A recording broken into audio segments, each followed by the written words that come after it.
Hi, this is Michael, and if you're watching on video, first of all, thank you for your donation, and secondly, congratulations. But if you're watching on video, you can also see that time has passed since our last episode. Our episode today is Boomers on the Launching Pad Part 2, with two wonderful guests who were with us last month, Philip Proctor and Jamie Alcroft, two great comedians, actors, authors, and thinkers of our age. Jamie recently received a heart and a liver donation. Philip recently received his pacemaker, and I'm in generally good health. The three of us, all boomers, sat around discussing life, death, and the world in between. But at the risk of dating ourselves and this program, we recorded at a time when Corona and its subsequent lockdown were far enough out on the horizon that we really didn't relate to it here. In those days of the foggy recent past, two men could sit together at a table and share a single microphone. I think we need to relate to Corona here, so I remind you, please stay inside, stay safe, and be good to the ones you love and who love you too. Please enjoy Boomers on the Launching Pad, Part 2. It's funny, too, because when we did that album, what was it? How Can You Be in Two Places at Once? Yeah, I think, yeah, for sure. Anywhere at all. Anywhere. We came up with the idea of climate control in a car, and do you know that very year they created climate control in a car? Well, they had it first, because I came to it later. The Fireside Theater were futurists. Of course, his was rainy. They had thunderstorms in the car. Yes, we had thunderstorms. That's right. Hurricanes, right. cyclones. But yes, a lot of stuff that we predicted came true. Well, what else? Give me a second. What else did you predict? Dr. Memory, right? DR Memory? All right. Well, Waiting for the Electrician or Someone Like Him. I had on the second side, this is our first album, a story of an Eastern European country that was basically overthrowing the yoke of its oppressors, the Soviet Union. It was a veiled thing about the Soviet Union. And Lech Walesa was the first leader in Poland with the wasn't Glasnost. Perestroika. Perestroika? No, that was another one. No? It was something else, but it was a movement. Borscht. It was a movement of Borscht. And Solidarity. That's it. Solidarność. Solidarity. Thank you very much. Still got it, folks. Still got it. Guess what his job was before he became president of Poland or whatever? He was an electrician in a shipyard. That's correct. Thank you. He was a ship's electrician. Wow. So, Waiting for the Electrician or someone like it. You guys. That's just one sample. My gosh, so many You were things. time travelers, weren't you? Well, you know, we predicted the cell phone. Yeah, well, okay. Well, the craziest thing is that if you, and I'm going to try it, if you speak to Siri and you say something to her, she'll answer you, and then I'll explain it. Here we go. I know this one. Go ahead. This is Worker speaking. Hello. Hello, Clem. What function can I perform for you? LOL. All right. I'm Clem. We did an album called I Think We're All Bozos on This Bus. And by the way, the bus is actually a terminal in a computer that sends signals to other places, as well as being a physical bus in the album. And I was a disaffected worker, guy named Clem. When the computer asked me my name, I hesitated, Clem, so I became Clem, all right? Right? And I went in and I planted, although we didn't use these words, I planted a virus in the mainframe computer and brought the whole system down. That's okay? Right. The system being a future fair that the government had organized to keep everybody happy, you know, in spite of the fact that times were hard, right? And so basically, okay. And then many years later, I met Steve Jobs when I was doing voices for A Bug's Life for Pixar. And he was at the cast and crew party. And when I met him, he said, "I'm a big fan of yours." And I said, "Oh, that's great." You know, so then when we were getting our archival material together to send to Washington, Taylor Jessen, our archivist, came across some contact sheets, which I've seen, of the Fireside Theater signing records at a record store in Berkeley. And there are a lot of pictures taken with this guy, long black hair, a black goatee, with his arms around us and everything. It was Steve Jobs. Yeah. And he put this little Easter egg, I guess you'd call it, in the phone as an homage to the Fireside Theater, because that album, the Bozos album, inspired him, he says, to pursue the development of the home computer. How about Isn't that amazing. wild? That's Oh, wow. amazing. Yeah. You guys are responsible for like things that we take for granted. That's And- absolutely In right. a very no, I mean, look, We should get I heard results. Phil will live on forever because of that. he will because I got electricians. My sister gave it to my brother as a Hanukkah gift. I think I was 9, Oh, and I stole it and I wouldn't let it go, and I memorized it. wow! Even Fahrenheit now, 451, Ray Bradbury. even now, Yeah. I'll say things that come out of nowhere that people go, "What?" I know it's. I'll have a western portion of his eastern town. Everything. We too want peace of Nigeria. I mean, all of that. Oh yeah, right. Every day, I'm in a position to quote that album. Yeah, and don't then- we can't shout you. Right. Yeah, I say that all the time. The thing is that, I have a Facebook page and also planetproctor.com if anybody's interested in a blog I've been doing for 25 years. And whenever I post anything or I see things that people have posted, there'll be a whole thread of Mhm. fireside Quotes. theater lines, Mhm. that are in keeping with the topic that is presented. And I'm just so tickled by that. That was my next question. Yeah. Well, especially since I can't remember any of the lines myself at this age. No, it's absolutely really fun to see. Can I just say the that culture? worker Aklem had a lot of difficulty getting into Zoom tonight, folks. So it's a miracle that he's here. Zoom. Wait, So what else do you need to know? I need to know everything. How else do I know if I need to know it or not? That's Well, right. Just that's keep right. asking. That's right. Right. You don't know what you need to know until you ask. As long as we're here, learning needed lessons. I've got some more questions, carefully prepared coaching questions here. We're very needy. Let me ask you. All right.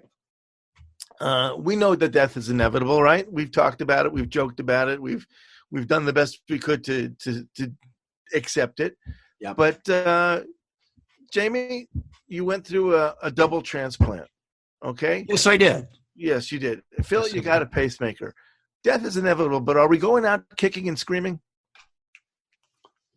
Dancing. Yeah, I think I we're would say going out dancing. dancing. Yeah, I'm dancing. Yeah. Absolutely. No, I we accept the inevitable. Yeah. I think that's part of the calming. Yeah, but we Look, save it off Michael, as best as we can. Michael, when I was told by my doctor that my heart had gone down to 7% function, Yep. and then he looked me right in the eye and said, "You need a new heart." And But didn't he say you need a new heart? you need a new Because he heart. was Indian, was That's he? right. Yes, of Dr. course. Vishwadev. Yes. You need a new heart. Need a new heart. Yeah. Yesterday, I had somebody say to me, he said, "Your car, it looks like a Jawa." What?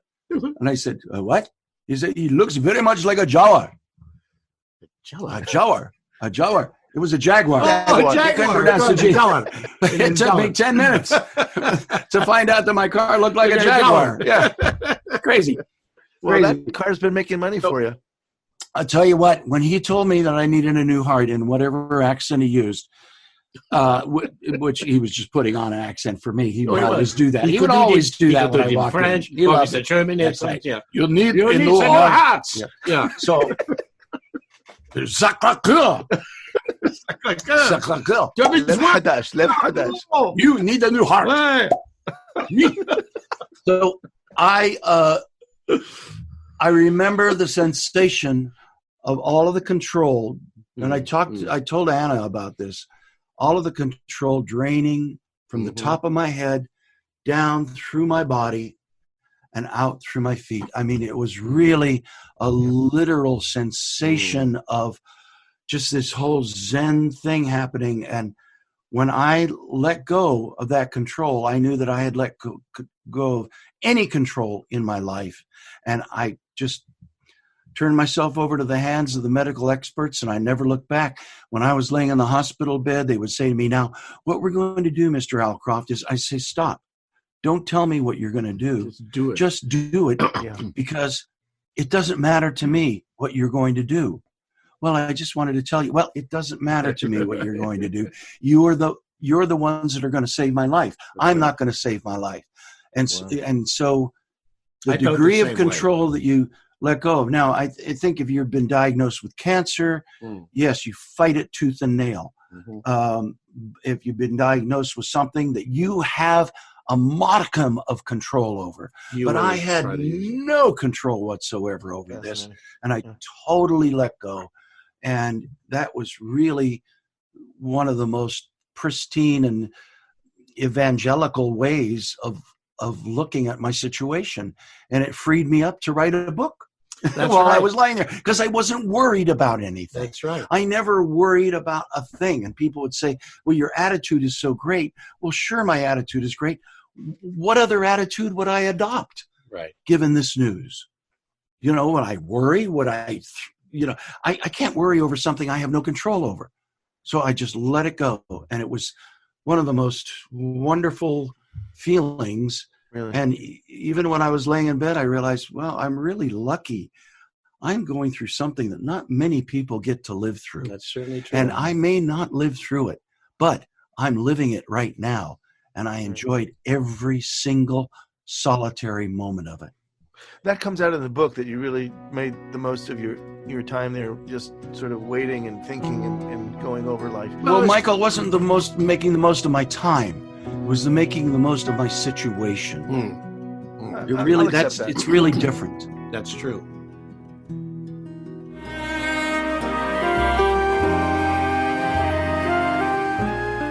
Home Tonight Forever by the Baby Blue Sound Collective.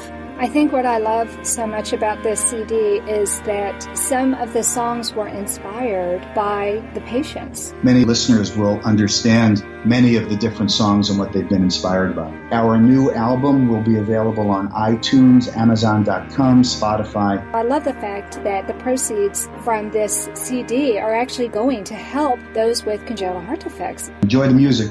Home Tonight Forever. Hi, my name is Jamie Alcroft, and I just published my new book, The Tin Man Diaries. It's an amazing story of my sudden change of heart as I went through a heart and liver transplant. I can think of no better way to read The Tin Man Diaries than to cuddle up in your favorite Hearts Unite the Globe sweatshirt and your favorite hot beverage, of course, in your Hearts Unite the Globe mug, both of which are available at the Hug Podcast Network online store, or visit heartsunitetheglobe.org.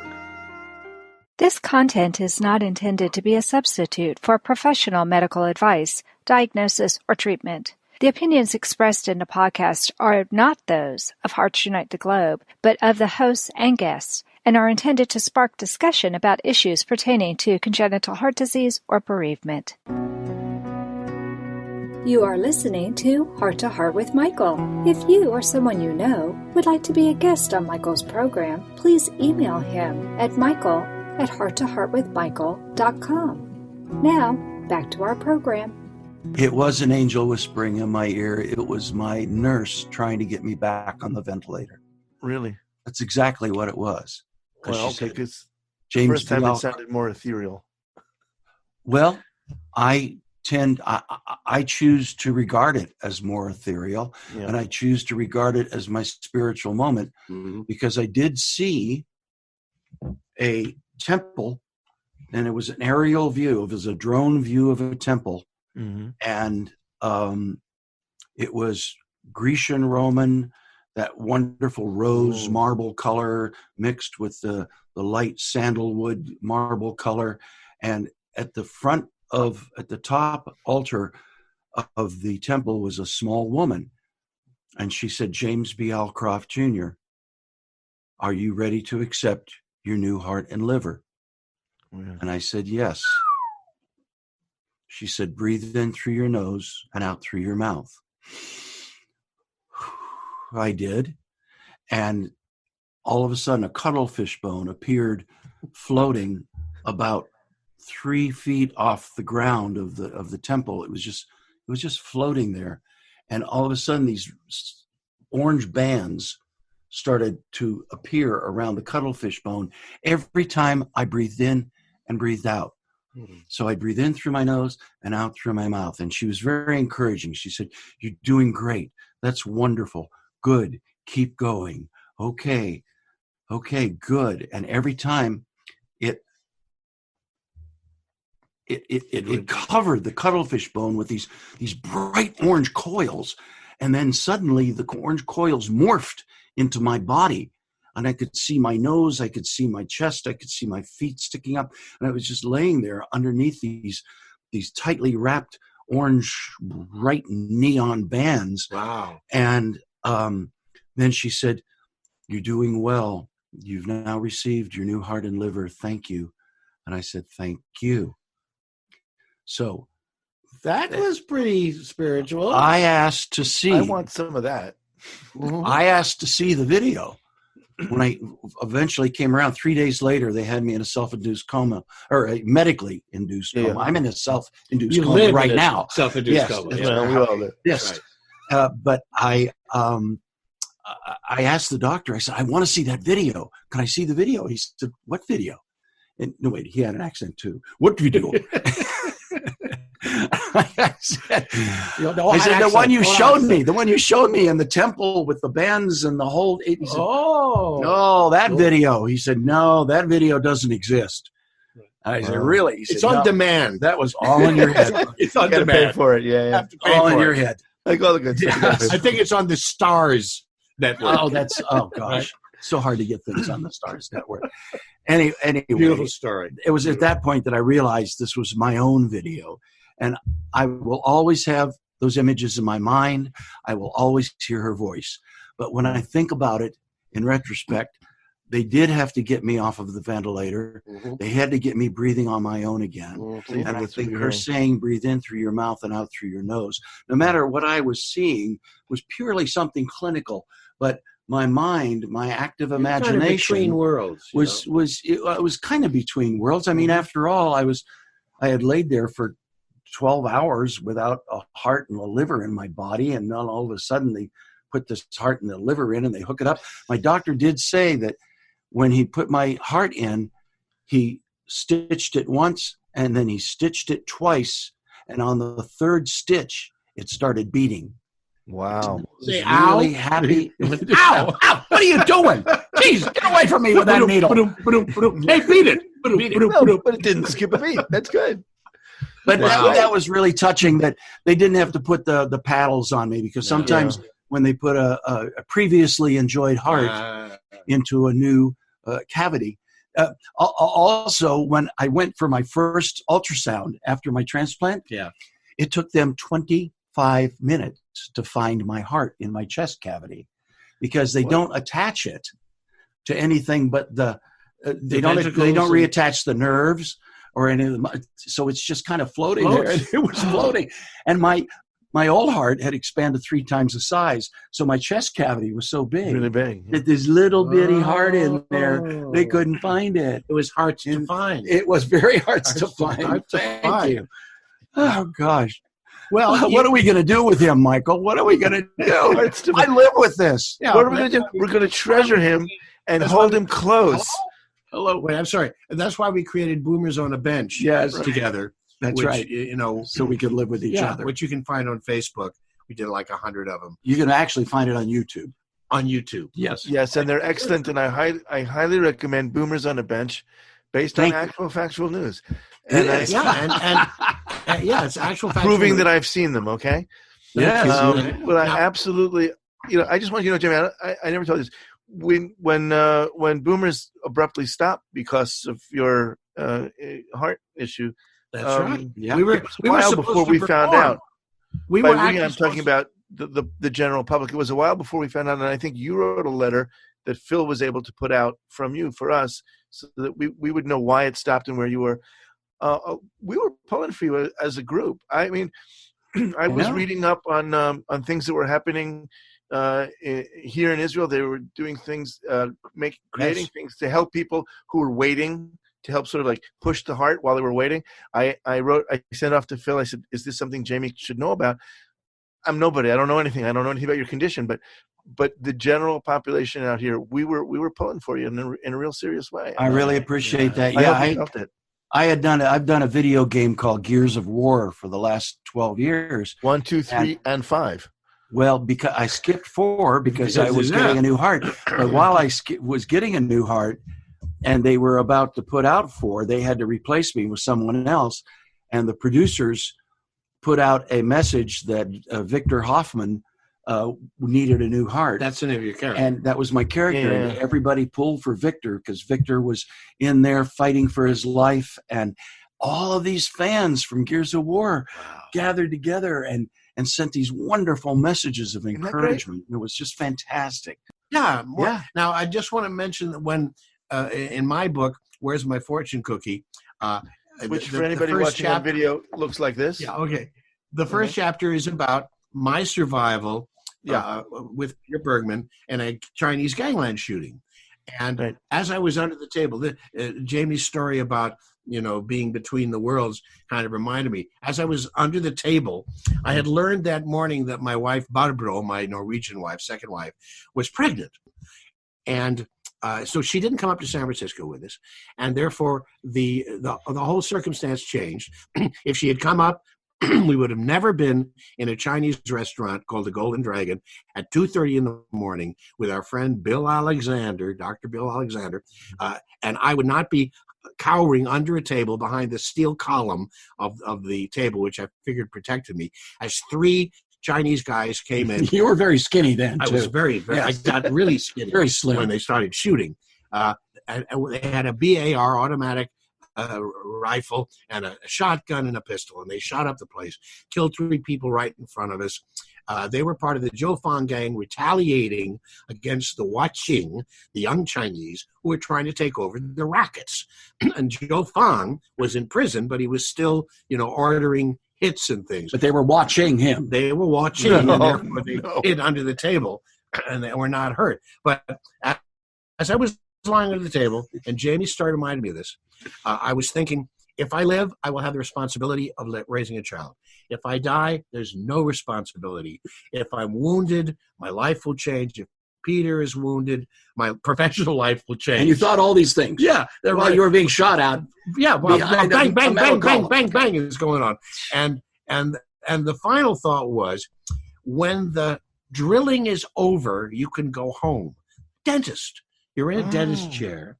And, I always think the drilling's over and go home. That thought came into my head. And pretty soon after that, the shooting stopped and we assessed the damage. The kicker to the story is that a psychic friend of mine predicted the whole thing. Yes. This is all in the book.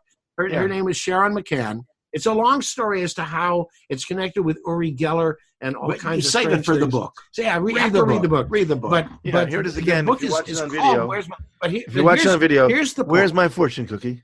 All right. Why is the book called that? Not because of the shooting.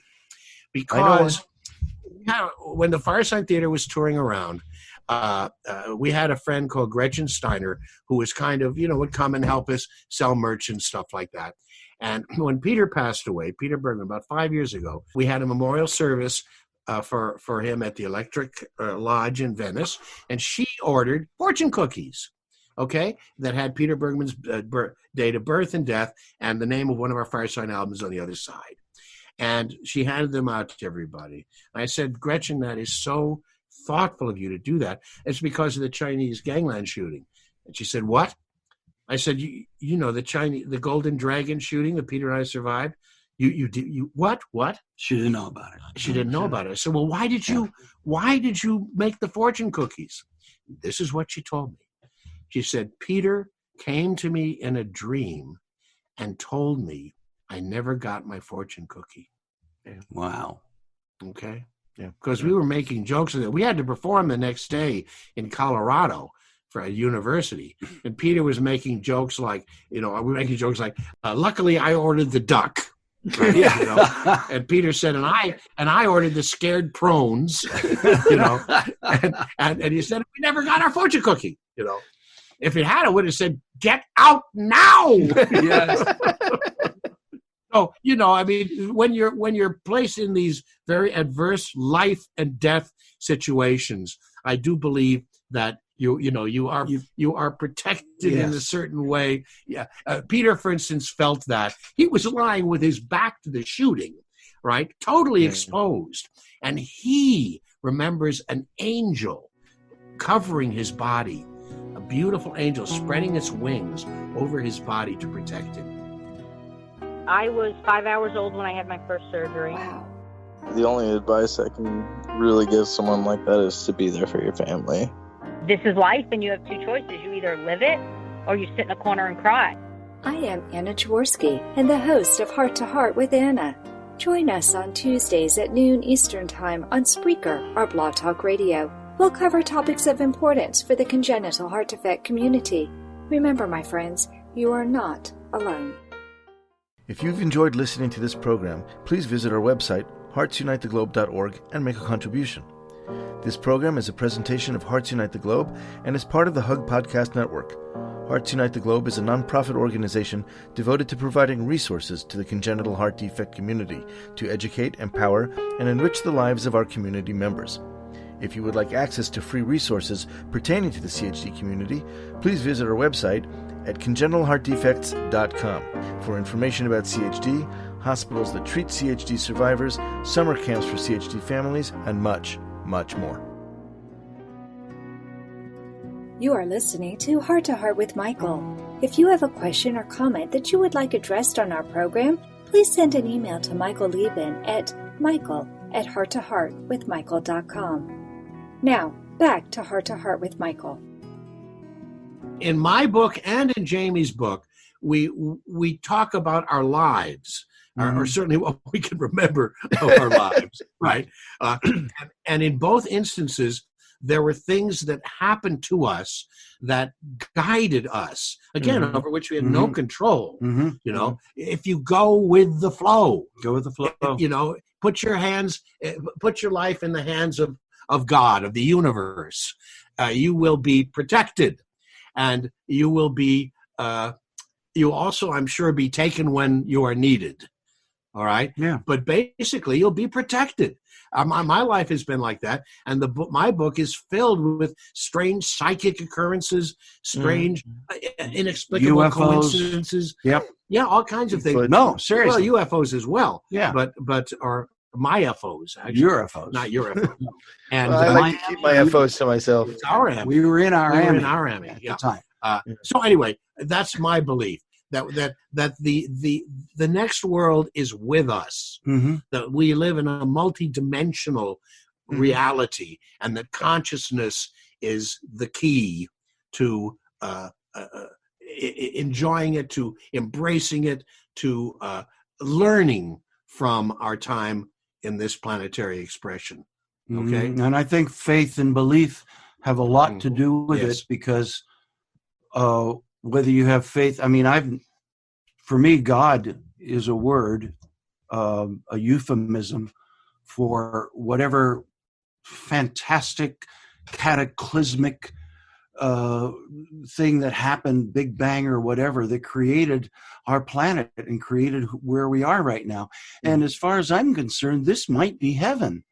This might be heaven. We might have been thinking we were alive before, and suddenly we were born into this world. So I consider this world my heaven, and I spell God with 2 O's.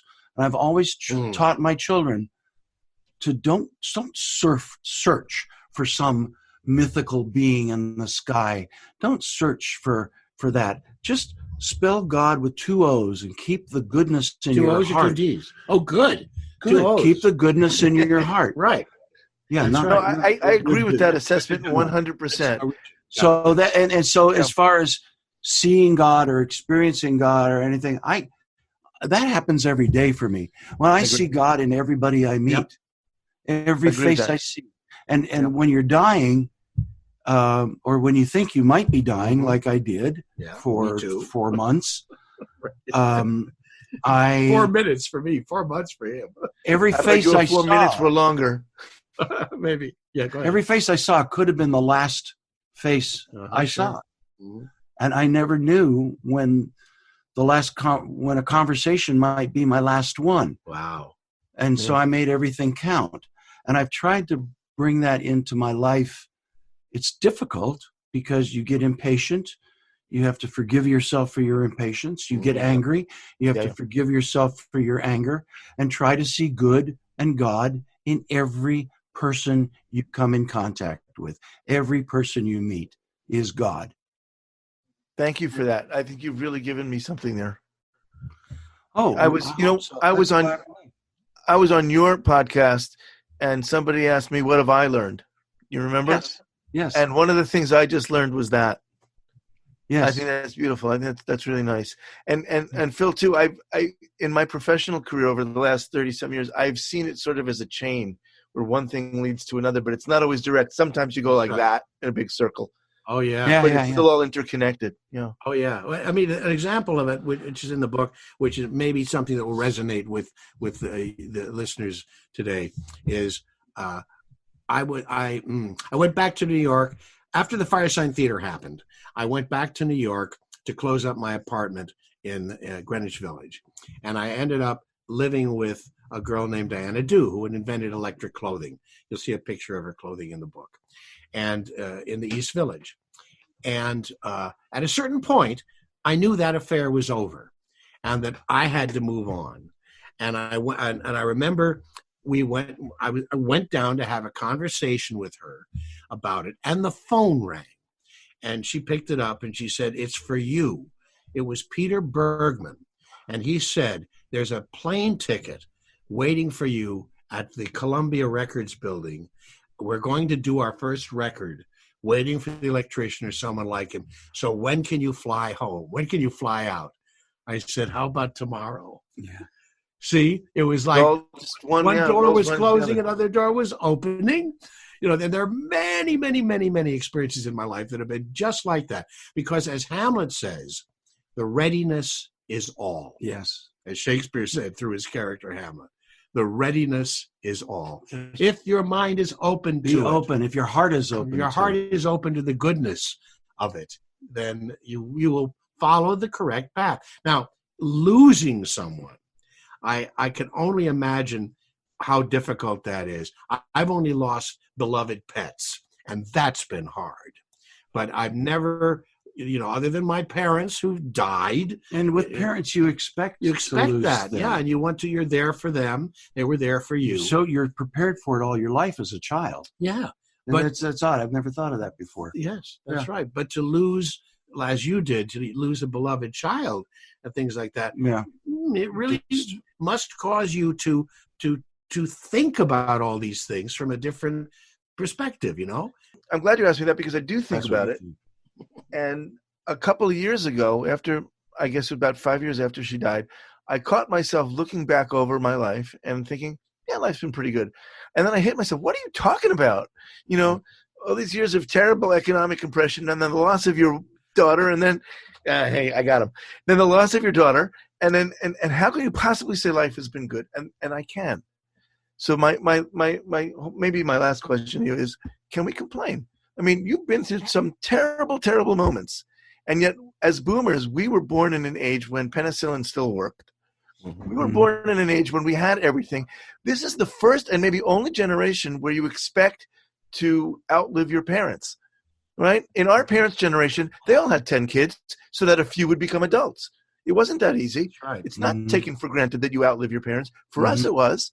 Yeah. So can we complain? As bad as those moments have been for us, as horrible as it can be, can we complain? No, I think, like Jamie it says, we have to be trailblazers. Yeah. I mean, out of complaint is a state of being, of imbalance, where you feel out of touch with yourself, your conscience, your universe, your surroundings, your loved ones. It's a state of imbalance. It's imperfection. And what you must learn to do, and believe me, it's taken me a long time to do it. I think everybody, you have to learn to persevere in a positive way. I know that whenever I reached a point of real depression or economic need, or had to kind of analyze my life at the point, midlife crises they call it and all that, I would literally make a list of the good and the bad that was happening in my life. And then I could see it in perspective, and I would move to the positive side. I'd charge my battery with a positive charge, and it would invariably get me moving again and out of whatever depressive or negative state that I found myself in. That's just one little technique, but the thought process of it is what's important. Be optimistic, you know. And I think with you want to know that Leal is in a safe, happy place. Yeah. And I'm sure as a parent that is tantamount when you lose a child, that because you want them to be happy in this life and safe in this life, and you went through so much to make her control. You went through so much to make her life good. You really did, and that's why you had a good life, because you were a good man who did a good thing when you had to. You made her life good, and you made her death mean something. Yes, with the donorship of the organs, and that it's got to be hard, Michael, and my heart just aches for you. But I think to know that there is something beyond this life, and that something is probably more wonderful than this life. I think that's where belief helps you. I had a guy write to me and say, now that you've received a new heart, does it reinforce your belief in Jesus Christ our Lord?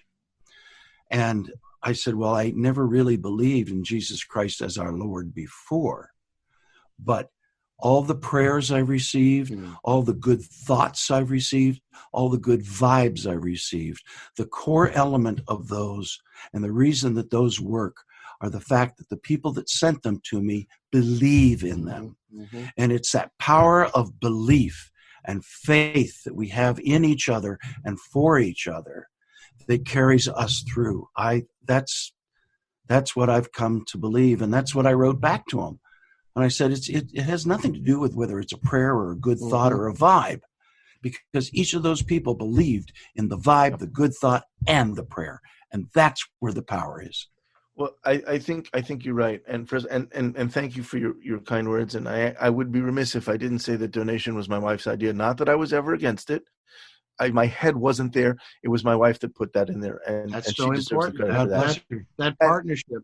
So the other thing I want to say is, I think you've described it in a way that I never understood it. But when she was dying, I had that loss of control. I couldn't control that anymore. Right. I knew from the first day when she started, I knew that it was over. When we got to the hospital, the doctor said, you've got two choices, bad and really bad. And really bad is that she might recover. And it put me already into acceptance. I knew that she was dying. I was prepared for it in some way. And it was nothing I could control. And I think that touches your experience there. You have to let that go. You don't necessarily surrender. I think surrender is the wrong word. Yes, but you accept. You really just let it go. Because I've had people say to me, well, you surrendered. No, I didn't. No, I'll never surrender. A white flag. I'll never surrender. If you had surrendered, the transplant would never have worked. You didn't surrender. Yeah, but you do let go. You can't control that. That's right, and that's kind of been one of the messages of our conversation today, which is that that grief has its place in our lives, and bereavement, and an expression of the understanding of loss. And it's very important to go through those things. Absolutely, yes, because it makes you honor the gift of life even more. Right, and it is absolutely vital that you let go. You let go in order to experience the wonders around us and the things that will happen to you. And you pay tribute to those that you've lost by living your life and as best as you can. You also honor people who have understandings, higher spiritual understandings, whatever. Yeah. Jesus is a role model. Yeah. When he's properly interpreted.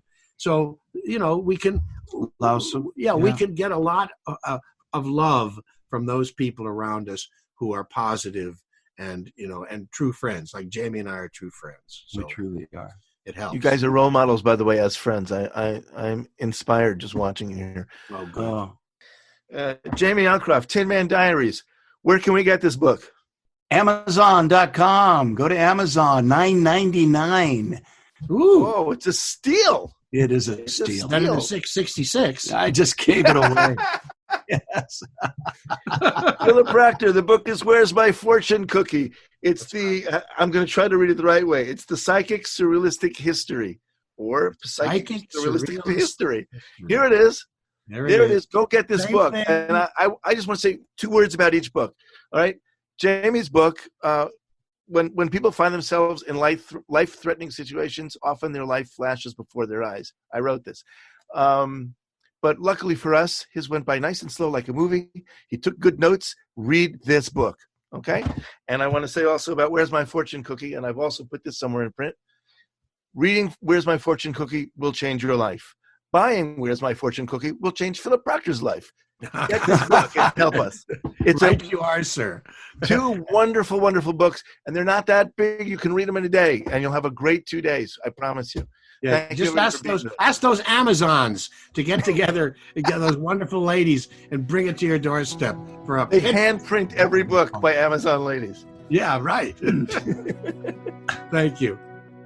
Thank you again for joining us. We hope you have gained strength from listening to our program. Heart to Heart with Michael can be heard every Thursday at noon Eastern Time. We'll talk again next time when we'll share more stories.